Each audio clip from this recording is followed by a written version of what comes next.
Bible చూడండి, యెహెజ్కేలు గ్రంథము 14వ అధ్యాయము 12వ వచనం. మరియు యెహోవా వాక్కు నాకు ప్రత్యక్షమై ఇలాగ సెలవిచ్చాను, నరపుత్రుడా, ఏ దేశమందైతే విశ్వాసఘాతకమైన నా దృష్టికి పాపం చేసినదో దానికి నేను విరోధునై ప్రాణధారము ఆహారం లేకుండా చేసి కరువు పంపించి మనుషులను పశువులను నిర్మూలన చేసును. నోవాహును, దానియేలును, యోబును ఈ ముగ్గురు అట్టి దేశంలో ఉండినను వారు తమ నీతి చేత తమను మాత్రమే రక్షించుకొందురు. ఇదే ప్రభువు యెహోవా వాక్కు. బాటసారులు సంచరించకుండా ఆ దేశము నిర్జనమై పాడగినట్లు నేను దాని మీదకే దుష్టముఖములను రక్షించగా ఆ ముగ్గురు దానిలో ఉండినను ఆ దేశము పాడైపోవును. నా జీవముతోడు వారు తమను మాత్రమే రక్షించుకొందురు గాని కుమారులైనను కుమార్తెలైనను రక్షింపజాలకుందురు. ఇదే ప్రభువు యెహోవా వాక్కు. నేను అట్టి దేశం మీదకి యుద్ధము రప్పించి ఖడ్గమును పిలిచి నీవు ఈ దేశమును సంచరించి మనుషులను పశువులను నిర్మూలన చేయమని ఆజ్ఞ ఇచ్చిన ఎడల ఆ ముగ్గురు దానిలో ఉన్నను నా జీవముతోడు వారు తమను మాత్రమే రక్షించుకుందురు గాని కుమారులైనను కుమార్తెలైనను రక్షింపజాలకుందురు. ఇదే ప్రభువు యెహోవా వాక్కు. అట్టి దేశంలోనికి తెగులు పంపి మనుషులను పశువులను నిర్మూలమగుటకే ప్రాణహానికరములంతగా నేను నా రౌద్రములను కుమ్మరించిన ఎడల నోవహును, దానియేలును, యోబును ఈ ముగ్గురు దానిలో ఉన్నను నా జీవముతోడు వారు నీతి చేతము తాము మాత్రమే రక్షించుకుందురు కానీ కుమారులైనను కుమార్తెలైనను రక్షింపజాలక ఉందురు. ప్రభువు యెహోవా మాట సెలవిచ్చుచున్నాడు. చాలు, ప్రార్థన చేసుకున్నామండి. మమ్మల్ని మిగిలిగా ప్రేమిస్తున్న మా తండ్రి, నీ వందనాలు. ఉదయకాల సండే స్కూలు ఆరాధన వర్తమానము క్రమముగా మర్యాదగా జరిగించారు. నీ వందనాలు. తిరిగి మన వార్షికోటంలో మీ లేఖనముల నుండి కొన్ని సంగతులు చదువుకున్నాం. నాయన, వివరించడానికి జ్ఞానం లేని వాడిని నీ పక్షంగా నిలబడ్డాను. బలహీనుడను, మీరు బలపరచండి. నాయన, నేను మాట్లాడలేను, నాలో మీరు ఉండండి, మాకు సహాయం అందించండి. ఎవరి హృదయంలో ఇటు మాట అవసరమైనదో మీ లేఖనముల నుంచి తీసి మాకు అందించమని మా ప్రభువును మా రక్షకుడైన యేసు నామములో ప్రార్థించి వేడుకొంచున్నాము తండ్రి, ఆమేన్. ప్రభునందు ప్రియులారా, గమనించండి. గత వారంలో నావు గురించి మనం తెలుసుకున్నాం. ఏ దేశంలో దాన్ని మనం కొంచెం కొన్ని కలుపుతాం. ఏ పట్టణంలో, ఏ గ్రామంలో, ఏ సంఘంలో, ఏ ఇంటిలో విశ్వాసఘాతకమై నా దృష్టికి పాపము చేసిన ఎడల నేను వారికి విరోధిని. అయితే ఆ దేశంలో లేక ఆ గ్రామంలో లేక ఆ పట్టణంలో ఆ ఇంట్లో ఆ సంఘంలో ముగ్గురు, నోవహు, దానియేలు, యోబు ఈ ముగ్గురు ఉంటే ఆ ముగ్గురు తమ నీతి ద్వారా రక్షించుకొందురు కానీ తమ కుమారులైనను కుమార్తెలైనను రక్షింపక జాలకుందురు అన్నాడు. కనుక మరి గత నోవహు గురించి చెప్పాం. ఆయన అక్రమకారుల మధ్య, చెడుపని వారి మధ్య, బలాత్కారుల మధ్య సంచరించినను దేవుని దృష్టికి కృప పొందిన వాడుగాను, నిందారహితుడుగాను, నీతిపరుడుగాను, దేవునితో నడిచిన వాడుగాను, దేవుని మాట విన్నవాడుగా ఉన్నాడు. కాబట్టి ఆయన కొరకు దేవుడు ఒక వాడని సిద్ధపరచుకోమన్నాడు. ఆయన మాటని వాడ సిద్ధపరచుకున్నాడు. అక్కడ ఉన్న వారందరూ సరిపోయినా నోవహు కుటుంబం మట్టుకి రక్షించబడేది. దేవుడు ఆ కుటుంబానికి మరణం రాకుండా కాపాడాడు. ఇక్కడ కూడా వారు నీతిని బట్టి వారు రక్షించుకుందురు కానీ ఆ దేశంలో విశ్వాసఘాతకులు నా దృష్టికి పాపము చేసిన వారైనా ఉంటే వారు మాత్రం బ్రతకరు అన్నాడు. కనుక నీళ్ళ ద్వారా ఆ జలముల ద్వారా అనేకులు చనిపోయారు. ఆ తరం వారందరూ గతించిపోయారు. నోవహు కుటుంబం మట్టుకే రక్షించబడింది. కనుక ఈరోజు మన అంశం ఏంటంటే దానియేలు గురించి మాట్లాడుతున్నాం. దానియేలు ఎందుకు రక్షిస్తానన్నాడు? ఎందుకు రక్షించుకుంటాడు దానియేలు? నావోగుని రక్షిస్తానన్నాడు, రక్షించుకుంటాడన్నాడు. ఎలా రక్షించుకుంటాడో, ఆ దేశంలో లేక ఆ మధ్య ఎలా ఉన్నాడో, ఎలాంటి జీవితం కలిగి ఉన్నాడో మనం నేర్చుకున్నాం. మనం కూడా ఈ లోకంలో ఉన్నాం. అమ్మ వినాలి, నిందారహితులుగా ఉంటున్నామా? దేవుని కృప పొందిన వారిగా ఉంటున్నామా? దేవునితో నడిచిన వారిగా ఉంటున్నామా? దేవుని మాట వినేవారుగా మనం ఉంటున్నామా? మనిష్టానుసారంగా మనం జీవిస్తున్నామా? మనిష్టానుసారంగా మనం జీవిస్తే మనం కూడా వాళ్ళతో పాటు సరిపోతాం. ఒకవేళ దేవునితో మనం నడిచినట్లయితే, దేవుని మాట మనం విన్నట్లయితే, ఆ జన్మ మధ్య మనం నిందారహితులుగా ఉన్నట్లయితే, ఆ జన్మ మధ్య మనం నీతిపరులుగా ఉన్నట్లయితే, ఆ జన్మ మధ్య మనము దేవుని కృప పొందిన వాళ్ళమైతే దేవుడు మనం రక్షిస్తాడు తప్పకుండా. ఆయన రాజ్యానికి వారసులుగా చేసుకుంటాడు. కనుక మరి ఆ తరంలో ఉన్న వారందరూ సరిపోయారు. నాలుగు కుటుంబం మట్టుకు రక్షించబడింది. వాడు సరిపోలేదు. అంటే లోకం నాశనం అయిపోయింది. వాడ పర్వత రాజ్యానికి సాదృశ్యంగా ఉంది. ఆయన రాజ్యానికి వాడు చేర్చుకున్నాడు. మరి దానియేలు ఎందుకు రక్షిస్తానన్నాడు, ఎందుకు రక్షించుకుంటాడు అన్నాడు అన్న మాట గురించి కూడా మనం కొన్ని విషయాలు దానియేలు గ్రంథానికి వెళ్దాం. దానియేలు గ్రంథము చూడండి, యెహెజ్కేలు గ్రంథం పక్కనే ఉంటుంది. దానియేలు గ్రంథం 6వ అధ్యాయం మొదటి నుండి కొన్ని విషయాలు చదువుకుందాం.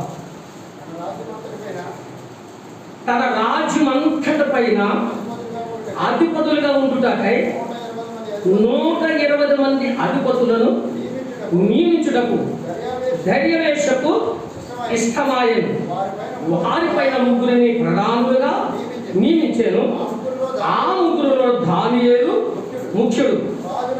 రాజులకు నష్టం కలగకుండానట్లు ఆ అధిపతులు తప్పకుండా వీరికి లెక్కలు ఒప్పజెప్పవాలని ఆజ్ఞ ఇచ్చాను. ఈ దానియేలు అతి శ్రేష్టమైన బుద్ధి గలవాడే, ప్రధానులలోను అధిపతులలోను ప్రఖ్యాతి నొందిన వాడే ఉండేను కనుక రాజ్యమంతటి మీద అతను నియమిపోవాలని రాజు ఉద్దేశించాను. అందుకు ప్రధానులు అధిపతులను రాజపాలన విషయంలో దానియేలు మీద ఏదైనా ఒక నింద మోపవాలని ఉండి తగిన హేతువు కనిపెట్టి ఉంది. కానీ దానియేలు నమ్మకస్తుడై ఏ నేరమైనను ఏ తప్పైనను చేయవాడు కాడు గనుక దానియేలులో తప్పైనను లాభమైనను కనుగొనలేక పోయిరి. చాలు అమ్మా, మీరు గమనించండి. ఇప్పుడు దానియేలు ఎక్కడ ఉన్నాడంటే బబులోను దేశంలో ఉన్నాడు. దానియేలు ఎక్కడ ఉన్నాడు చెప్పండి, అందరూ చెప్పాలి. ఎక్కడ ఉన్నాడు? బబులోను దేశంలో ఉన్నాడు. అసలు దానియేలు ఎక్కడ ఉండవలసినాడు అంటే యెరూషలేములో ఉండవలసినాడు. బబులోను దేశానికి ఎందుకు వెళ్ళాడు అంటే ఆనాడు ఇశ్రాయేలీయులు దేవునికి లోబడలేదు. యూదులందరూ కూడా దేవునికి వ్యతిరేకంగా ఉన్నారు కనుక అందులో దానియేలు ఉన్నాడు, షద్రకు మెషకు అబేద్నెగోలు ఉన్నారు, మొర్దెకై ఉన్నాడు, చాలా మంది ఉన్నారు, నెహెమ్యా ఉన్నారు. వీళ్ళందరూ ఉన్నారు. చెడ్డవాళ్ళతో సహా దేవుడు ఏం చేశాడంటే ఆ రోజుల్లో వాళ్ళందరూ కూడా బబులోను దేశానికి చెరకై అప్పగించేశాడు. వీళ్ళు శరబందు వచ్చారన్నమాట. వీళ్ళు బబులోను దేశం కాదు. బబులోను దేశం అంటే మనము లోకానికి సాదృశ్యంగా చూసుకుందాం. అమ్మా బాబు, బబులోను దేశంలో ఉన్నారు. ఈ బబులోను దేశంలో దేవుని వాక్యం లేదు. బబులోను దేశంలో విగ్రహాలు ఉన్నాయి. బబులోను దేశంలో న్యాయం లేదు. బబులోను దేశంలో అన్యాయం ఉంది. బబులోను దేశంలో ప్రియులారా ఎవరికి వాళ్ళే వ్యతిరేకులు ఉన్నారు. బబులోను దేశంలో ప్రియులారా మరి దానియేలు ఉన్నాడు, షద్రకు ఉన్నాడు, మేషకు ఉన్నాడు, అబేద్నెగో ఉన్నారు. ఇంకా వీళ్ళతో పాటు కొంతమంది ఉన్నారు ఆ బబులోను దేశం. అయితే మరి ఈయన మరి ఈ అధిపతులలో ప్రాముఖ్యత పొందడానికి గల కారణం ఏంటి? దాన్ని ఈరోజు కొద్దిగా మనం తెలుసుకుందాం. ఈ బబులోను దేశానికి చెరకే వచ్చిన కాలంలో యెహోయాకీము నెబుకద్నెజరు యెరూషలేములోకి వెళ్ళి ఆ బబులోను దేశానికి చెరగొని వచ్చిన తర్వాత యెరూషలేములో ఉన్న మందిరాన్ని ఖాళీ చేసి అందులో ఉన్న బంగారం తీసుకొని అందులో ఉన్న ఉపకరణాలన్నీ కూడా తీసుకుని వచ్చేసాడు నెబుకద్నెజరు బబులోను దేశానికి. బబులోను దేశానికి తీసుకొచ్చి ఎక్కడ పెట్టాడంటే ఒక దేవత ఆరాధన గుడిలో పెట్టాడు. అది పరిశుద్ధులు ఆరాధించే ఉపకరణాలు. ఇప్పుడు గ్లాసులు ఉన్నాయండి, పరిశుద్ధంగా మనం ఆచరిస్తున్నాం. ఇది బయటకు అట్టుకెళ్ళిపోయి కొంతమంది సారాలు కోసం తాగారనుకోండి, ఎంత నష్టం కలుగుతుంది ఆ కుటుంబానికి. ఇలాగా పరిశుద్ధంగా ఆరాధించవలసిన ఉపకరణాలన్నీ కూడా బబులోను దేశానికి చెరకొని వచ్చి ఎవరో నెబుకద్నెజరు ఆయన ఒక దేవతారాధన ఆలయంలో ఆ బొక్కాంశంలో ఒక గొడవంశంలో పెట్టేశాడు. ఇవన్నీ పెట్టిన తర్వాత నెబుకద్నెజరు కుమారుడు బెల్షస్సరు రాజు అయ్యాడు ఆ దేశానికి. మీరు గమనించాలి, నెబుకద్నెజరు తర్వాత తన కుమారుడు బెల్షస్సరు రాజు అయ్యాడు. ఆయన ఏం చేశాడంటే గొప్పకే ఒక 1000 మంది అధిపతులందరూ కూడా పిలిచి ఒక విందు జరిగించాడు. ఎలా జరిగించాడంటే ఈ యెరూషలేములో దేవుని ఆరాధించవలసిన ఉపకరణాలన్నీ తీసుకొచ్చి ఎక్కడైతే దాచాడో అన్ని బయటకు తీసి అందులో ద్రాక్షారసం పోసుకుని తాగుతున్నారు అందరూ. ఇతనికి దేవుని భయం లేదు. ఈ బెల్షస్సరు అన్న వాడికి దేవుని భయం లేదు. ఈ ఉపకరణాలన్నీ తీసుకొచ్చి దేవుని ఆలయంలో ఉన్నాయన్నీ తీసుకొచ్చి ద్రాక్షారసం పోసుకొని అందరూ కూడా ఇందు జరుగుతుంది. అందరూ తాగుతున్న సమయంలో ఒక రాత్రి ఈయన పడుకున్నాడు. ఈ రాజు పడుకున్నప్పుడు ఒక అస్తమైన పడుకున్న గోడ మీదకి వచ్చింది. ఒక అస్తం ఇలాగా అస్తమే వచ్చింది. అస్తం వచ్చి రాత్రి ఇలాగా ఇతను చూశాడు. ఇదేంటి, మనిషి లేడు, కాడు లేవు, తలకాయ లేదు, మనిషి కనబడలేదు, ఒక చెయ్యి బ్రేళ్ళు ఇలా రాత్రమేంటి అని మనోడికి ఏం పట్టింది? భయం పట్టింది. ఏంటిది, ఇది చాలా విచిత్రంగా ఉంది బాబోయ్, చెయ్యి వచ్చి రాత్రుంది, కాళ్ళులో మనిషి లేడు, తలకాయ లేదు, ఏంటిది విచిత్రం? ఎవరిక్కడ చెక్కం? మన బబులోను దేశంలో ఎక్కడైనా సరే జ్ఞానులు కానీ మంత్ర చేసేవారు కానీ మరి జ్యోతిష్యులు చెప్పేవారు కానీ గారుడులు ఇచ్చేవారు కానీ ఎవరైనా వస్తే వాళ్ళందరూ కూడా తీసుకుని రండి. వచ్చిన తర్వాత ఈ చెయ్యిల అర్థం ఏంటో, ఆ చెయ్యి ఏంటో, ఆ రాసిన రాత్రి ఏంటో నాకు తెలియపరచాలి. అలా తెలియపరిస్తే ఈ దేశంలో 3వ అధిపతిగా అతను నియమించి అతని మెడకే ఒక బంగారం వంటి మరి పథకం వేసి దాన్ని ఈ రాజ్యంలో 3వ అధిపతిగా నియమిస్తాము అని అందరూ పిలిచేశారు. పిలిచినప్పటికీ ఎవరు చెప్తారు? ఎవరికి అర్థమవుతుంది? ఎవరు చెప్పలేకపోయారు. చూడండి 5వ అధ్యాయము 7వ వచనం. రాజు గాడి విద్యులను అన్ని కల్దీలను జ్యోతిష్కులను పిలవనప్పుడని ఆతురముగా ఆజ్ఞ ఇచ్చి బబులోని జ్ఞానులు రాగానే ఇట్లని ఈ వ్రాతలు చదివి దీని భావము నాకు తెలియకపోవాడు ఎవడో వాడు ఊదారంగు వస్త్రములు కట్టుకొని తన మెడను సువర్ణమయమైన కంఠకోసమును ధరించుకున్న వాడే రాజ్యంలో 3వ అధిపతిగా ఏలును. రాజు నియమించిన జ్ఞానులందరూ అతని సముఖమునకు వచ్చిరి కానీ ఆ వ్రాత చదివినను దాని భావము తెలియజెట్టిన వారి వల్ల కాకపోయిను. అందుకు రాజుకు బెల్షస్సరు మిగుల భయక్రాంతుడై భయపెట్టేసుకుని పడుకున్నాడు. ఏంటి, ఏడకైతే ఎలా ఉంది, ఎవరు ఏంటి, నా పరిస్థితి ఎలాగొచ్చింది, ఏం చేయాలి? భయం పట్టుకుంది, ఒలుగు పట్టుకుంది, దడ పట్టుకుంది. అయితే ఈ సత్యం, ఈ మాట ఎవరికి తెలిసిందో తెలుసా? బెల్షస్సరు భార్య రాణి గారికి తెలిసింది ఈ మాట. రాణి గారు వచ్చింది 10 చదువు. రాజులకును అతని అధిపతులకును రాణి తెలుసుకొని ఇందు గృహములకు వచ్చి ఇట్లైనను రాజు చిరకాలము కలుగుచునుగాక. నీ తలంపులు నిన్ను కలవరపరచనీయకుము. నీ మనసున నిర్భరముగా ఉండనేము. నీ రాజ్యంలో ఒక మనుషుడున్నాడు, అతడు పరిశుద్ధ దేవతల ఆత్మ గలవాడు.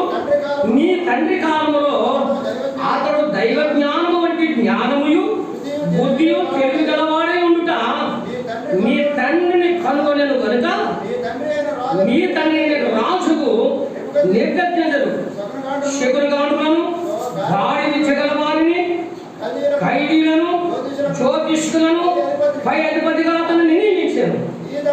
ఈ దానియేలు శ్రేష్టమైన బుద్ధి గలవాడు, కలలు తెలియజేయుటకును మర్మమును బయలుపరచుటకును కఠినమైన పరిశ్రమలను ఉత్తరమిచ్చుటకును జ్ఞానమును తెలివి గలవాడుగా కనపడను కనుక ఆ రాజు అతనికి బెల్షస్సరు అని పేరు పెట్టెను.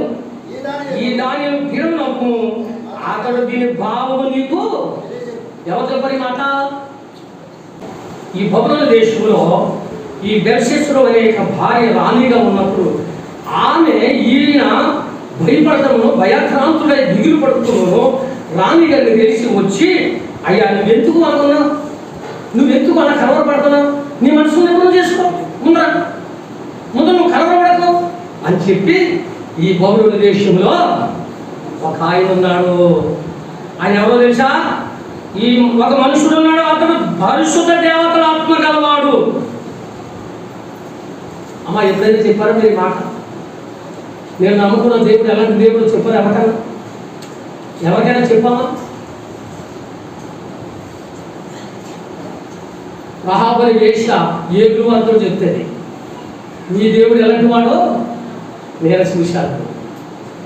అమ్మ మనం నమ్ముకున్న దేవుడు ఎలాంటి వాడు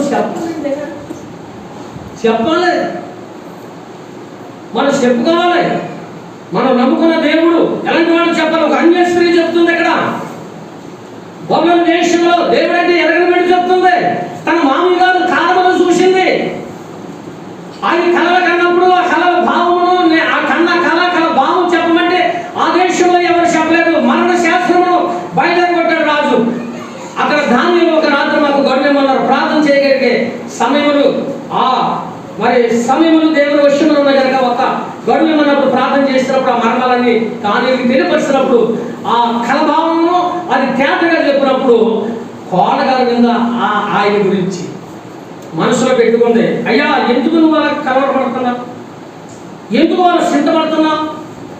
మన రాజ్యంలో ఒకడు ఉన్నాడు. ఆయన ఎవరో తెలుసా? దేవతల ఆత్మ గలవాడు. నీ తండ్రి కాలంలో అతడు దైవ జ్ఞానము వంటి జ్ఞానమును బుద్ధియు తెలివి గలవాడి ఉంటా నీ తండ్రి కనుగొలేదు కనుక నీ తండ్రి అయిన రాజుకు నెబుకద్నెజరు శకును గాండులను గాండి కానీ వాళ్ళందరూ పిలిచారు, వాళ్ళు ఎవరు చెప్పలేదు. ఈ దానియేలు శ్రేష్టమైన బుద్ధి గలవాడు అని చెప్తుందండి. కనుక ఎక్కడున్నాడో దానియేలు పిలవన్నాడు, పిలిచాడు. దానియేలు వచ్చాడు. అప్పుడు అంటున్నాడు రాజు. అప్పుడు వారు దానియేలు పిలిపించి అప్పుడు రాగానే రాజు ఇట్లా నేను రాజుకు నా తండ్రి యూదులలో నుండి ఇక్కడికి తీసుకొచ్చిన శరసంబంధువు యూదులలో నుండి దానియేలు నువ్వే కదా అని అడుగుతున్నాడు. బెల్షస్సరు అడుగుతున్నాడు, దానియేలు నేనే, మీ సంగతితో మాకు చెప్పండి. అయితే ఇదిగో రాత్రి నేను పడుకునగానే ఒక చెయ్యి అలా రాసింది. ఆ రాత్రి ఏంటో నాకు అర్థమవట్లేదు. ఆ రాత్రి భావం ఏంటో నాకు తెలియపరచాలి. చాలా మందిని పిలిచాను, ఎవరు చెప్పలేరు. నువ్వు చెబుతావని నేను విన్నాను. ఇదిగో నీవు ఏమన్నాడంటే నా రాజ్యంలో ఇదిగో మంచి వస్త్రాలు కడుకో, కంఠభూషణ హారం నీకు ఇస్తాం, నా రాజ్యంలో 3వ అధిపతిగా ఉంటావు అని చెప్తే దానియేలు ఏమన్నాడు తెలుసా? 17 బాబు. అందుకు దానియేలు ఇట్లా నీ దానములు నీ యొద్ద ఉంచుకొను, నీ బహుమానములు మరి ఎవరికైనా ఇమ్ము. అయితే నేను ఈ వార్తను చదివి దాని భావమును రాజునకు తెలియజెప్పెదను అన్నాడు. ప్రియులారా, ఆయన బబులోను దేశంలోనికి 3వ అధిపతిగా వచ్చాడు. ఎలాగొచ్చాడనే దాని గురించి మనకు అర్థం అవ్వాలి. ఈయన రాజుల గురించి చెప్తా ఉన్నాడు. దేవుడు ఈ దానియేలుకి దేవుని యొక్క మర్మాలు కళ భావం చెప్పాడు. ఆ రాత రాయించే రాతల గురించి దేవుని దగ్గర మొరపెట్టుకుంటే ఆ మర్మాలు బయలుపరిచాడు దానియేలుకి. దానియేలు ముసలుడు కాదమ్మా బాబు, ముసలుడు కాదు, యవనస్తుడు. పెద్ద వయసు గలవాడు అనుకుంటున్నారు ఇక్కడ ఉన్న వాళ్ళు ఎవరైనా. దానియేలు యవనస్తుడు. ఆ బబులోను దేశంలో నపుంసకులుగా ఉంటున్నారు, భార్యగా కూడా జీవిస్తున్నారు, స్త్రీలు సాంగత్యంగా కూడా జీవిస్తున్నారు. దేవుని వైపే వాళ్ళ నిగ్రహ శక్తి. రాత్రి మాట చెప్పాడు, దానితో ఒక మాట అన్నాడు, ప్రభా నా హృదయానికి ఏకదృష్టి కలిగించు ప్రభు అన్నాడు. ఏం దృష్టి? అలాంటి ఏకదృష్టి కలిగిన వారు ఆ బబులోను దేశంలో ప్రియుల. మనం ఎలాగుంటున్నాం ఈ దేశంలో? ఈ దేశంలో ఎలాగుంటున్నాం మనం? ఈ గ్రామంలో ఎలాగుంటున్నాం? ఈ సంఘంలో ఎలాగుంటున్నాం మనం? ఏకదృష్టి కలిగి ఉంటున్నామా? మరొక మాట చూపించాడు ఆయన. ఏంటన్నమాట? ప్రభువా వ్యర్థమైన వాటిని చూడకుండా నా కన్నులు చూడండి. ఏంటన్నా? వ్యర్థమైన వాటిని చూడకున్నట్లు నా కన్నులను నేను జాగ్రత్తగా చూసుకున్నాను. చూడండి, వ్యర్థమైన వాటిని చూడకుండా నా కన్నులను తృప్తి చేయమని. ప్రియులారా, బబులోను దేశంలో ఉన్నారు కానీ వ్యర్థమైన వాటి పట్ల వారి కనుదృష్టి లేదు. అయితే చెప్పాడు చూడండి ఆ మాట. నేను త్వరగా నేను కిందకు వచ్చేస్తున్నాను. రాజుకు చెప్పాడు. ఏమని చెప్పాడు?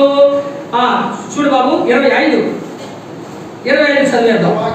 వాక్య భావం ఏదనగా, అంటే రాక భావం ఏదనగా, ఇంకా చూడు 24 చదువు.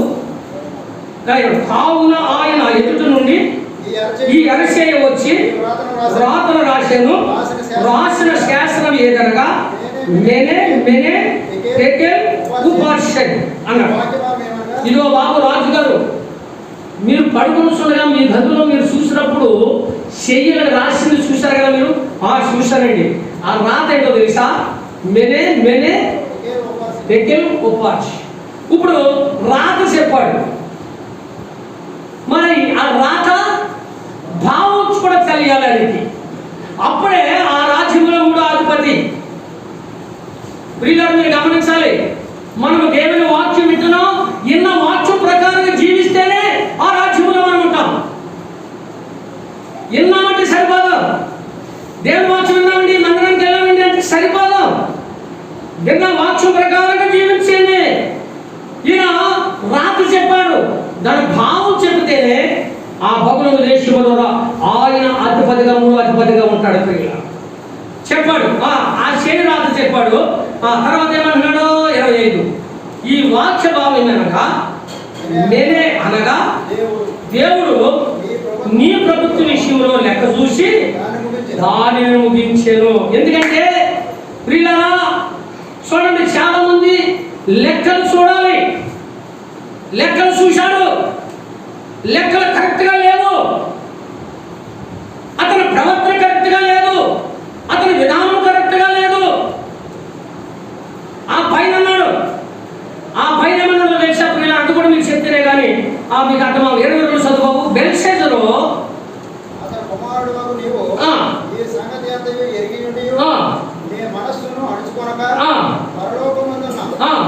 ప్రభు మీద నిన్ను నీవే హెచ్చించుకొంటివి. ఎట్లనగా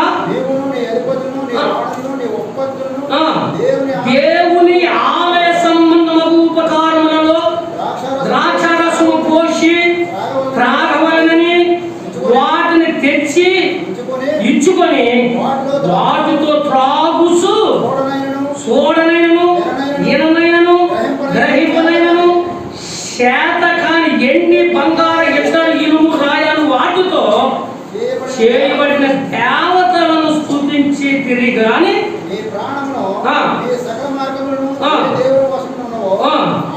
ఆయనను నువ్వేం చేయలేదు, ఘనపరచలేదు. ప్రియుల మీరు గమనించాలి. ప్రియుల, ఏ దేవుని వశములో మనం ఉన్నామో, ఏ దేవుని ద్వారా మనం రక్షించబడ్డామో, ఏ దేవుడైతే మన దేశాన్ని సంరక్షిస్తున్నాడో, ఏ దేవుడైతే మనల్ని ఆరోగ్యం ఇచ్చి నడిపిస్తున్నాడో, ఏ దేవుడైతే మనల్ని ఆశీర్వదించి మన కుటుంబానికి ఆశీర్వాదకరంగా ఉంటున్నాడు, ఆ దేవుని నువ్వు గణపరచలేదు. అర్థమైందా?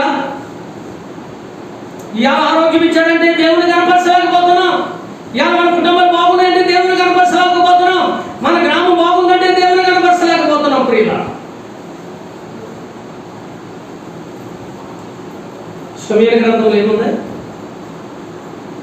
నన్ను చూడండి, నన్ను గణపరిచే వారిని నేను వారిని గణపరుస్తాను. ఇక్కడ అంటున్నాడు, ప్రియులారా, ఏ దేవుని యందు ఉన్నారో మీరు త్రాగిన ఏ దేవుడియో, మీరు అనుసరించేది ఏ దేవుడిలో, మీరు ఉన్నది ఎక్కడ, మీరు ఊపిరి పీల్చుకునేది ఎక్కడ, ఆ దేవుని మీరు గణపరచలేదు. కనుక ఆయన నుండి అరిషే వచ్చి రాత రాశాను. ఏదో రాత తెలుసా? మేనే తెగల ఉపాస అంటే ఏంటో తెలుసా? మీ లెక్కలను సరిలేదు, ముగించాడంతే. నీ ప్రవర్తన బాగోలేదు, నీ విధానం బాగోలేదు. ప్రియులారా, గమనించాలి ప్రియులారా, దేవుని పిల్లలమైన మనము ప్రతి కుటుంబానికి ఒక లెక్క ఉండాలి, ప్రతి వ్యక్తికి ఒక లెక్క ఉండాలి. ఉదయం వేసి నువ్వు ఏం చేస్తున్నావు లెక్క ఉండాలి. నీ డైరీలో ఉండాలి. నువ్వేం చేస్తున్నావు, నువ్వేం చేస్తున్నావు, పాపం చేసినా రాసుకోవాలి అందులోను, నువ్వు తప్పు చేసినా రాసుకోవాలి అందులోను. ప్రియుల, చాలా మంది డైరీలో రాసుకుంటారు. దినచర్య చదువుకున్న వాడు, భక్తి గలవాడు డైరీలో రాసుకుంటారు. కనుక ప్రతి వ్యక్తికి లెక్క ఉండాలి, ప్రతి కుటుంబానికి లెక్క ఉండాలి, ప్రతి సంఘానికి లెక్క ఉండాలి. కనుక ఇక్కడ అంటున్నాడు, ఏమంటున్నాడో తెలుసా? ఇదిగో మేనే ఉపార్చి అంటే వాక్యభావం అనగా మేనే అనగా దేవుడు నీ ప్రభుత్వ విషయంలో లెక్క చూసి దానిని ఏం చేశాడు? ముగించాడు. రెండవదిగా టెకేలు అనగా ఆయన నిన్ను త్రాసులో చూయిగా నీవు తక్కువగా కనపడింది. అమ్మా, రేపొద్దున మనం కూడా త్రాసులో చూసినప్పుడు మనం ఎలాగుంటాం? నువ్వు తోకనికి వస్తావా ప్రభులో? గమనించాలి, త్రాసులో నిన్ను చూయగా నువ్వు తక్కువగా వచ్చావు, తక్కువగా కనబడింది, నువ్వు సమానముగా రాలేదు. ఆలోచన చేయాలి ప్రియుల, రేపొద్దున మనం కూడా సరిగా ఉండాలి. మళ్ళా ఆ త్రాసులో మనం చూసినప్పుడు మనం కాటాకు రావాలి. నువ్వు కాటాకు రావాలంటే భగవాన్ దేశంలో నువ్వు ఎలాగున్నావు, నీ జీవితం ఎలా ఉంది, నువ్వు సరిగా లేవు కనుకనే నువ్వు కాటకు రాలేదు. త్రాసులో నువ్వు తీయగా నువ్వు తక్కువగా వచ్చింది. ఈ భూమి మీద మనం ఏం చేస్తున్నావంటే, నువ్వు కాటాలకి సమానంగా త్రాసులో నువ్వు చూసినప్పుడు నువ్వు సమానంగా రావాలంటే నువ్వేం చేయాలంటే, దేవుడు నీకు అప్పగించిన పనిని చక్కగా చేయాలి, నీ కుటుంబం పాలన చక్కగా చేయాలి, నీ జీవితాన్ని చక్కగా నడిపించుకోవాలి, తుట్టులో పోకుండా కాపాడుకోవాలి. అర్థమైందండి? పర్వాలేదు కదా, ఎవరు లేదు కదా, నీ ఇష్టం వచ్చినట్లుగా పాపానికి పాల్పడితే త్రాసుగా తక్కువగా కనబడినప్పుడు నిన్ను రాజ్యంలో నుంచి నెట్టివేయబడతావు. అర్థమైందండి? దేవుని బిడ్డలమైన మనము లేకపోతే మన ప్రభు మనం అడిగితే మన లెక్కలు అడుగునప్పుడు మనం ఏం చెప్తాం? ఆయన మనం త్రాసులో చూసినప్పుడు మనం తక్కువగా ఉంటే మన పరిస్థితి ఏంటి? బతుకుండగానే మనం సరి చూసుకోవాలి. ఇప్పుడు నెబుకద్నెజర్ చూడండి ప్రియులారా, చివరి భాగాలకు వచ్చేసాడు. ఇదిగో లెక్కలు చూసినప్పుడు ముగింపబడ్డాయి. ఇదిగో చూడు, నేను క్లాసులో చూసినప్పుడు నువ్వు తక్కువగా వచ్చావు. ప్రియులారా, మళ్ళా నా జీవితం సగం తీసుకుంటానంటే కుదరదు, ముగింపులోకి వచ్చేసాడు. అందుకని అన్నాడు, ఏమండి ఇదిగో చూడండి, బబులోను దేశంలో ప్రియులారా మనం ఎలాగుంటున్నారో, దానియేలు, షద్రకు, మేషాకు, అబేద్నెగో ఎలాగుంటున్నారో మన జీవితాలు ఈ లోకంలో మనం ఎలాగుంటున్నామో సరి చూసుకోవాలి. చింకు షద్రకుల ప్రభులో ఉన్నారు ప్రియులారా. కానీ ఈ రాజు గింపుకు వచ్చేసాడు. ప్రసంగి గ్రంథంలో ఒక మాట ఉంది, కార్య ఆరంభము కంటే కార్యంతము. ఇక్కడ నుంచి వదిలే, ఇప్పుడు నుంచి ఎలా ఉంటున్నాం మనం? గతం వదిలే, వదిలేకనా ఎక్కడి నుంచి ఎలాగుంటున్నాం మనం? నీ జీవితాలు ఎలాగుంటున్నాయి? నీ చూపు, నీ తలంపు, నీ అడుగులు, నీ దినచర్య ఎలాగుంటుంది పిల్ల? ఇదిగో ఇక్కడ అంటున్నాడు, ఇక్కడ ఏమంటున్నాడు? ఇదిగో నిన్ను త్రాసులో తూయగా నువ్వు ఏమైపోయావట? తక్కువగా కనబడింది. ఉపేష్ అనగా ఈ రాజుని యొద్ద నుండి విభాగింపబడి ఇవ్వబడి మాదీయులకును పారసీకులు ఇవ్వబడిను. ప్రియులారా గమనించండి, నీ జీవితం బాగోపోయినప్పుడు, ఇదో సౌలు జీవితం బాగున్నప్పుడు తన పక్కకి నెట్టి రాజుగా మళ్ళీ ఒక ఆయుష్ానంలో మళ్ళీ దావీదు నిలబెట్టాడు. చూడండి, బెత్షెబా జీవితం బాగోలేదు. తన తండ్రి కాలంలో దేవుడు ఏం చేశాడో చూడలేదు. భార్య చూసింది కానీ భర్త లెక్క చేయలేదు. తను తానించుకున్నాడండి. తను తానించుకున్నాడు, రాజు అనుకున్నాడు. నా ముందు ఎవరు బలవంతుడు అనుకున్నాడు. అందుకనే అన్నాడు ఇక్కడ, ఏమన్నాడు? నీవు ప్రభు మీద నిన్ను నీవే హెచ్చించుకుంటివి. ప్రభునందు ప్రియులారా, మనం ఒకవేళ ఇక్కడ మనకు డబ్బున్నా, బలగమున్నా, ఆస్తున్నా, బలమున్నా హెచ్చించుకుంటున్నామంటే అది ప్రభు మీదే హెచ్చించుకున్నట్టు. ఒకవేళ నువ్వు తగ్గించుకుంటున్నావంటే అది ప్రభుని బట్టే తగ్గించుకున్నట్టు. కానీ రాజు హెచ్చించుకున్నాడు ప్రియులారా. అందుకని అతను తన లెక్కలు ముగించాడు. అందుకని తన త్రాసును చూశాడు, తక్కువగా వచ్చాడు తూకము. అందుకని అతను ప్రభుత్వమును అందులో నుంచి ఎవరికి ఇవ్వబడింది? మరొక రాజు పారసీకులకు ఇవ్వబడిను, మాదీయులకు పారసీకులు ఇవ్వబడేను. ప్రియులారా, మన జీవితం బాగోకపోతే నిన్ను నెట్టిని స్థానంలో మరొక రాజు నిలబెడతాడు. ఒకవేళ నీ జీవితం ప్రియులారా నువ్వు బాగోకపోతే నీ స్థానంలో మరొకరు నిలబెడతాడు. ఆలోచన చేయాలి ప్రియులారా.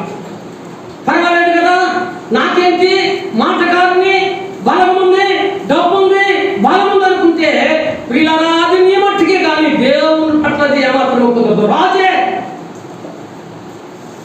నువ్వు ప్రభు మీద నువ్వు హెచ్చించుకుంటేవి కనుక ఇదిగో నీవు త్రాసులో నువ్వు తక్కువగా కనపడితేవి, నీ లెక్కలు ముగింపబడ్డాయి. ఇదిగో నీ రాజ్యము నీ విభాగింపబడి మాదీయులకును పారసీకులను ఇవ్వబడేను. బెత్షెబా ఆజ్ఞేయముగా వారు దానియేలుకు ఓదారంగు వస్త్రములను తొడిగించి అతని మెడకు బంగారున్న ఆరమును ప్రభుత్వమును చేయుటకై అతనికి 3వ అధిపతిని సాటించిరి. ఆ రాత్రి కల్గిలు రాజు బెత్షెబా చనిపోయాడు. ముగింపబడింది తన జీవితం. మళ్ళా కొనసాగిస్తాను ఇంటే కుదరదు. అర్థమైందండి? చనిపోయాడు, లెక్కలు ముగింపబడ్డాయి, తన రాజ్యం, తన ప్రభుత్వం విభాగింపబడింది, పారసీకులు మాదీయులుగా అప్పగింపబడ్డారు. ప్రియులారా చనిపోయాడు. మన జీవితంలో కూడా మన లెక్కలు బాగోకపోతే, మన జీవితంలో కూడా మన త్రాసులో చూసినప్పుడు సరిగా తోకనికి రాకపోతే మన జీవితం కూడా రాజ్యానికి వెళ్ళవలసిన వాడు పక్కకి లాగి నరకానికి వెళ్ళవలసి వస్తుంది. జాగ్రత్త, జాగ్రత్త. అందుకని ఈ బెత్షెబా చనిపోయాడు. బెత్షెబా చనిపోయిన తర్వాత ఆయన చనిపోక ముందు ఒక మాట చెప్పాడు. ఏమన్నాడంటే, ఇదిగో ఈ దానియేలుకు ఓదారంగు వస్త్రములు తొడిగించి అతని మెడకి బంగారు ఆరములు వేయించి ప్రభుత్వం చేయుటలో 3వ అధికారినిగా సాటించిరి. ఆ రైతులన్నీ కల్గిలు రాజుకు తెలిసేసాడు. అల్తుడా ఇది చనిపోయిన తర్వాత ఆ రాజు ఎవరికి వెళ్తాడు? ఇప్పుడు మాదీయులకు వచ్చింది.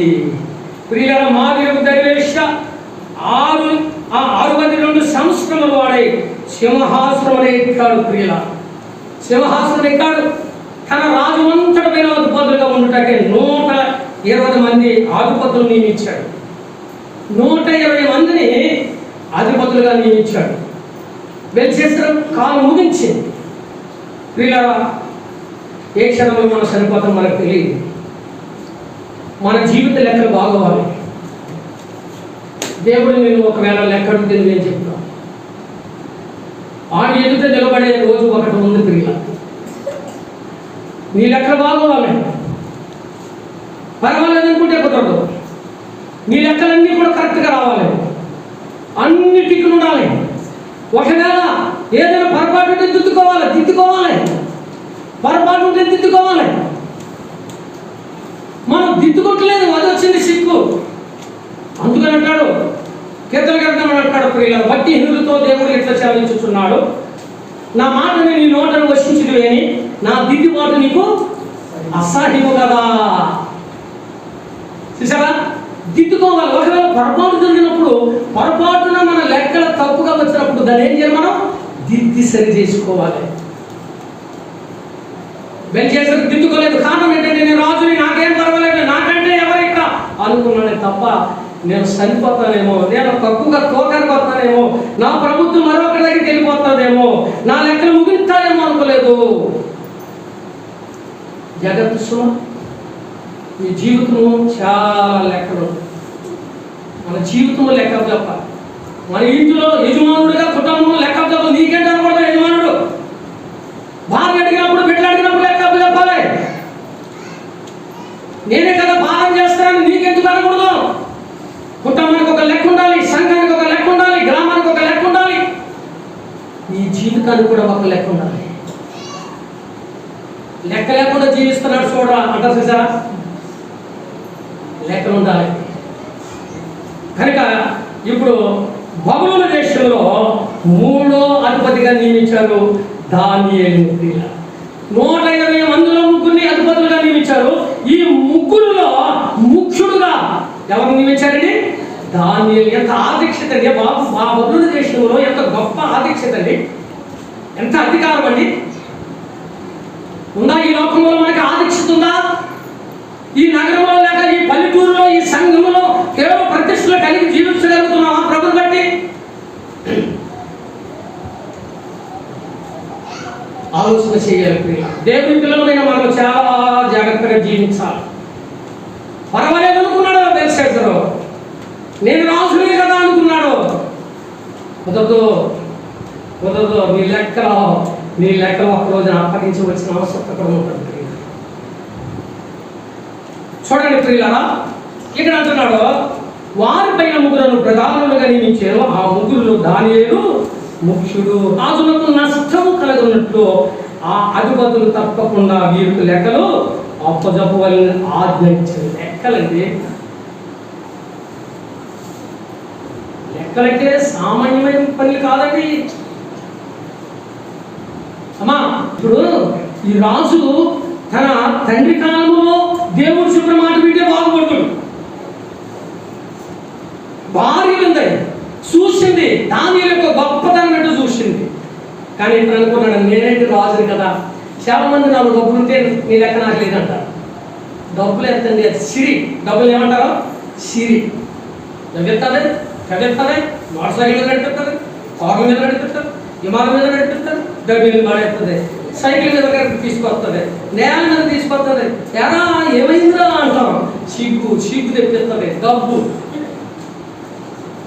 డబ్బును ప్రేమించకూడదు, ప్రభుత్వం ప్రేమించకూడదు. ఏముంటుంది నీ జీవితం బాగపోతే రేపే తొలగించేస్తారు నేను. దేవుని వాక్యం ఇది. చాలా జాగ్రత్తగా ఉండాలి పిల్లలు, చాలా జాగ్రత్తగా ఉండాలి. ఇదిగో ప్రతి ఒక్కడు కూడా దానియేలు లెక్క చెప్పాలి. రాజుకి నష్టం కలగకుండా దానియేలు ముఖ్యుడిగా పెట్టుకున్నాడు ప్రియుల. ఎంత ఆదీక్షత బబులోను దేశంలో ఉందా? ఆదీక్షత మనకి నేను వాక్యం చెప్పేసి బయటకు వెళ్ళిపోయి నా ఇష్టం వచ్చినట్టు జీవితం జీవిస్తే దేవుడికి నేను లెక్క చెప్పాలి. ఒకవేళ నేను నీకు కనబడకపోవచ్చు, నీ కనుక నేను మరుగుగా ఉండొచ్చు, కానీ దేవుడు కొనికి మరుగైనది ఏది లేదు. జాగ్రత్త. యవనస్తులు ఉన్నారు, ఇక్కడ పెద్దలు ఉన్నారు, వృద్ధులు ఉన్నారు, జాగ్రత్తగా ఉండాలి. రేపొద్దున దేవుడు నిన్ను క్రాసులో కూర్చున్నప్పుడు నువ్వు తక్కువగా ఉంటే నీ పని ఏమైపోతుందో తెలుసా? నరకానికి వెళ్ళిపోవాలి. కనుక ఇక్కడ అంటున్నాడు ప్రియులారా, దానియేలు ముఖ్యుడు, రాజుకు నష్టం కలగనట్లు ఆ అధిపతులు తప్పకుండా వీరికి లెక్కలు అప్పచెప్పవాలని ఆజ్ఞ ఇచ్చాడు. ప్రియులారా, కరెక్ట్గా లెక్కలు అప్పచెప్పుకోవడం ఉన్నా సరే అని ఎప్పుడు చంపేయాలని చూస్తూ ఉంటాడు. వీడు మనల్ని లెక్కలు కరెక్ట్గా అడుగుతున్నాడు, మన వలస కనీసం ఒక పైసలు కూడా తినకుండా చేస్తున్నాడు. ఇలాంటి వాడు ఉంటే మన పిల్లలు ఎలా బతుకుతారు? మనకి జీతాలు సరిపోతాయా? కనుక ఈ దానియేలు ఉండడానికి వీల్లేదు. వీడు ఏదో రంగం చంపాలని 120 మంది ఒక ప్లాన్ వేసుకున్నారు దానియేలు చెప్పడానికి.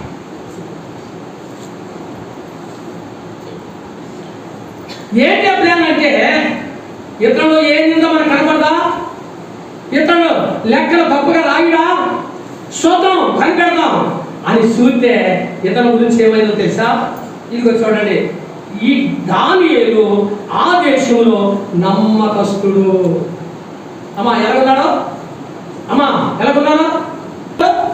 నమ్మకస్తుడుగా ఉన్నాడు ప్రియుల. ఒక మాట చదువుతావా బాబు? దానికి కొంచెం సపోర్ట్ కీర్తన గ్రంథము 101వ కీర్తన 6వ శరణం ఒక మాట ఉంది చూడు. 101వ కీర్తన 6వ శరణంలో ఏముందంటే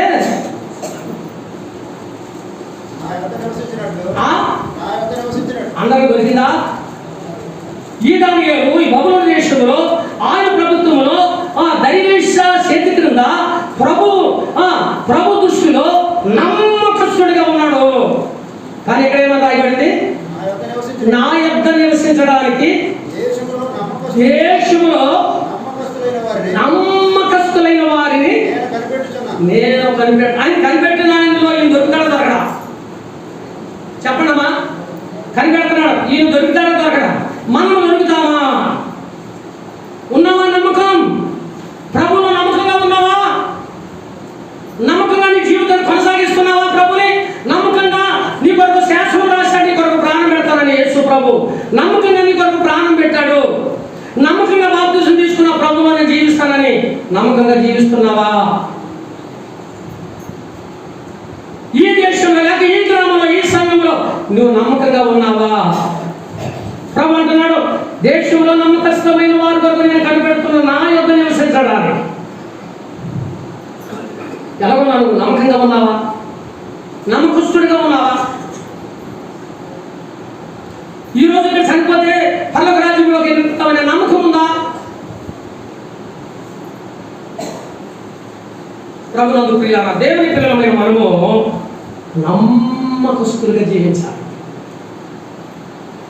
దీనికి సపోర్ట్గా ఒక చిన్న మాట చూపిస్తాను చూడండి. దినవృత్తాంతములు 2వ గ్రంథము 30 అధ్యాయము 1:20 31:20 31వ అధ్యాయం 20 చదవండి. హిజ్కియా యూదా దేశంలో ఎలాగో జరిగించి తన దేవుడైన యెహోవా దృష్టికి అనుకూలముగాను యథార్థముగాను నమ్మకముగాను పని చేసెను. చూడండి, ఆ దేశంలో హిజ్కియా రాజుగా ఉన్నప్పుడు ఆ దేశంలో దేవునికి అనుకూలముగాను యథార్థముగాను నమ్మకముగా పనిచేశాడు. అందుకని హిజ్కియాను మరణమవుతామని యెహోవాతో వర్తమానం పంపినప్పుడు, ప్రభా నేను నీ దృష్టిలో నేను ఎలాగ అనుకూలంగా జీవించానో, నీ దృష్టికి నేను సత్యములు ఎలాగ నేను జరిగించానో కృపతో జ్ఞాపకం చేసుకున్నప్పుడు ఆయన రేఖలు చూసినప్పుడు ఈ రేఖలు బాగా కరెక్ట్గా ఉన్నాయి, వెనకెళ్ళి 15 సంవత్సరాలు ఆయుష్ పొడిగించాలని చెప్పమన్నాడంటే లెక్కలు బాగోవాలి. ఎంతమైన వాటి ఎందు మనసు పెట్టుకుని యుద్ధం అయిపోతాను. జాగ్రత్తగా ఉండాలి దేవుని పిల్లలం. ప్రియులారా, నమ్మకమైన వాడు బబులోను దేశంలో దానియేలు. మన సంఘంలో నువ్వు నమ్మకంగా ఉంటున్నావా? మన ప్రభు శాసనం రాశాడు, నమ్మకంగా మన కొరకు ప్రాణం పెట్టాడు, మనకు పాపం నుండి విడిపించాడు నమ్మకంగా. మరి ప్రాణం పెట్టిన దేవుని కొరకు ఈ భూమి మీద నమ్మకంగా ఉంటున్నావా? ఆయన యొక్క నివసించాలి మనం, ఆయన దగ్గర ఉండాలి మనం. ఈ లోకంలో ఎక్కడ ఎవరి చెంతగా మనం చేర్చుకోరు. ఆయన మన దగ్గరికి ఆయన దగ్గరికి మనం వెళ్ళాలంటే నమ్మకంగా ఉండాలి. ఈ దానియేలు ఆ దేశంలో నమ్మకస్తుడిగా ఉన్నాడు. ఒకటి నమ్మకస్తుడు, రెండోది చూడండి ప్రియులారా, ఒకటి నమ్మకంగా ఉన్నాడు ఆ దేశంలో రాజుగారి కింద దేవుని దృష్టిలో. రెండోది నేరం ఏమైనాను నేరం లేని వాడిగా ఉన్నాడు ప్రియులారా. నేరం చేయని వాడిగా ఉన్నాడు ప్రియులారా.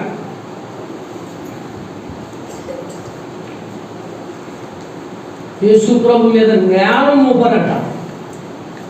ఏ నేరం మోపురండి?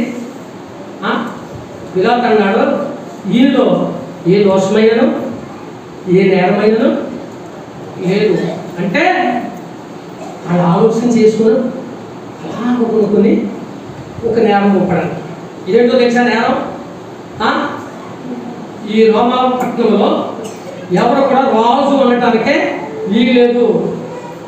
నేను రాజుని అన్నానండి, ఇంకెవరికి సాక్ష్యం? ఎవరికి సాక్ష్యం అక్కర్లేదు. నేను రాజుని అంటున్నాడు. ఏమాత్రం తప్పండి వీళ్ళ ఆ మాటకైనా సిలువేశాడు. అసలు సిలువేయటానికి వచ్చాడు. ఏ జ్ఞానము లేని దేవుడు. అలాగనే ఆయన కలిగిన దానియేలు బబులోను దేశంలో లేక లోకములో ఉండి కూడా ఒక పరిపాలన కింద ఉండి ఏ జ్ఞానము లేకుండా జీవిస్తా ఉన్నాడు. ప్రియుల ఏ జ్ఞానము చేయనది. అందుకని ఇందాక ఆరాధన అన్నాడు ప్రియుల. ఆరాధన ఒక మాట చెప్పాడు ప్రియుల. ఆయన పవిత్రుడు, నిర్దోషం అంటే ఏమండి? ఆయన ఏ దోషం మీద మోపడానికి లేదు ప్రియుల. ఆయన నిర్దోషిగా జీవించి భూమి మీద. అలాగే దానియేలు కూడా బబులోను దేశంలో ఏ జ్ఞానం లేని వాడుగా జీవిస్తూ ఉంటాడు. మనం కూడా ఈ లోకంలో కొంతకాలం ఉంటాం. ఎంతకాలం ఉంటాం మనం తెలుగు. నేరం లేని వారుగా ఉండాలి, నేరం చేయని వారుగా ఉండాలి. రెండవదిగా ఏ తప్పైనను చేయవాడు కాదు. ఎన్ని తప్పులు చేస్తున్నాం దినానికి మనం? ఎన్ని తప్పులు చేస్తున్నాం?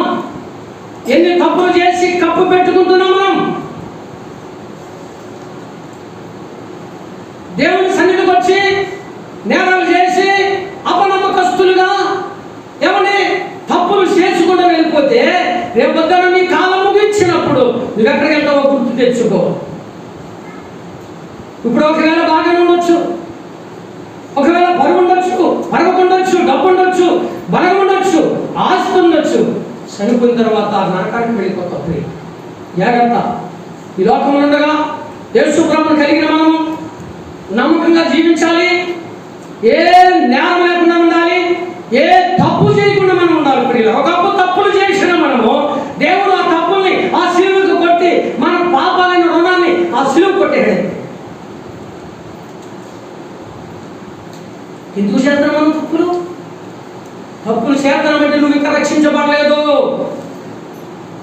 తప్పులు చేసుకుంటూ వెళ్ళిపోతున్నావంటే, నువ్వు దేవుని మందిరంకి వస్తున్నావు, ఆరాధన తీసుకుంటున్నావంటే నువ్వు ఇంకా మానవులు సుబంధకున్నది ఈ జీవితాన్ని కొనసాగిస్తూ ఉన్నావు అన్నమాట. ఏ తప్పు లేనివాడు ఆ దేశంలో చూడండి, ఏ తప్పులు చేయవాడు కాడు కనుక దానియేలులో తప్పైనను లాభమైనను కనుగొనలేకపోయిరి. ప్రియులారా, మనం కూడా ఎవరైనా మనల్ని తప్పులు పట్టుకోవడానికి ప్రయత్నాలు చేస్తారు. ఆ మాట చూపిస్తాను చూడండి. 20 అధ్యాయం